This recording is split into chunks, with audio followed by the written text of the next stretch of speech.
Guys, welcome to Vocabulary Day 1 for our story, Talk with an Astronaut. This is an expository text this week, which can tell us about real people and events. In this case, it's Ellen Oha, the astronaut, and it's an interview with question and answer pairs, which is kind of cool, and it gives you a lot of really neat information about being an astronaut. And so this is what we're going to work on today. In particular, we're going to tackle vocabulary this week with Miss Hudson. How you doing? So talk with an astronaut, our expository text this week. Let's take a look at our vocabulary words. The first word is accomplishments. Accomplishments. You see the picture? He has definitely won some accomplishments, hadn't he? He's won some awards. Look at them, so happy. Accomplishments. And today we're going to focus in particular on the introduce part. The parents are proud of their son's accomplishments. Accomplishments are achievements or things that have been done with knowledge, skill, or ability.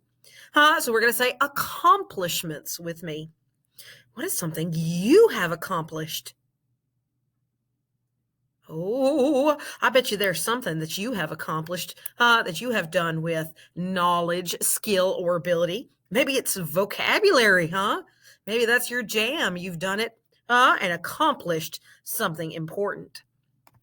My next word is focus. Focus. Oh, that word that every teacher says. You need to focus, right?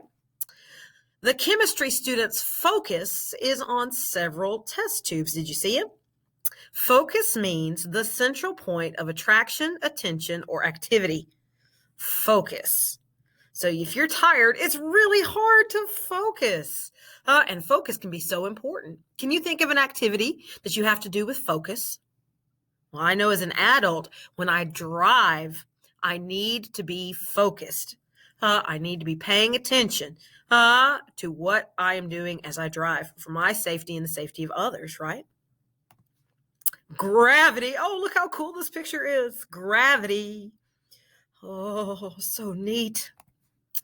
The astronaut floats in space because there is no gravity. Gravity is the natural force that causes objects to move or tend to move toward the center of the Earth and gives us our weight. That's right. Remember the difference between weight and mass? Gravity sets your weight, but your mass is how many particles you're made out of.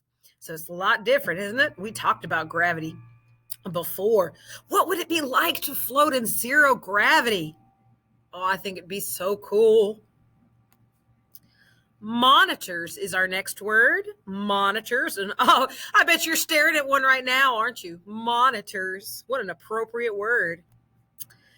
These are computer monitors. Monitors are television sets connected to computers. Screens would be a good synonym for monitors, right? But why would an astronaut need a monitor? That's right. They need to be able to keep an eye on things and check things out on the inside and the outside of the spacecraft, right? Roll. Oh, roll. Look at these young people. What are they doing? Oh, that's right. They're practicing for a play. In a play, every character has a role that they do. Each actor is practicing a role in the play. A role is an actor's part in a play or movie. A role model is a person whose behavior influences somebody else's actions and beliefs.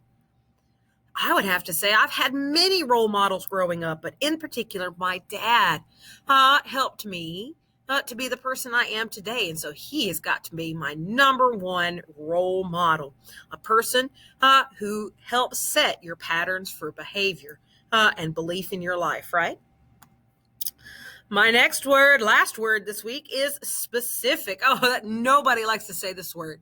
Can you say it with me? Specific, specific, specific. When you are being specific, you are pointing to a definite, precise, or particular thing or place, right? The geography teacher in the picture is pointing to a specific country in Africa. All right, so you don't say the red one, you say that red one sitting right there on the left side of the table. When do you have to be specific? Oh, you better be specific when you're cooking. Otherwise, it's going to be a disaster, right? Oh, my goodness. Well, thank you guys so much for helping me go over our words this week. And be sure to help us tackle those other activities in vocabulary as we read through our story, A Talk with an Astronaut. See you on the flip side, learners.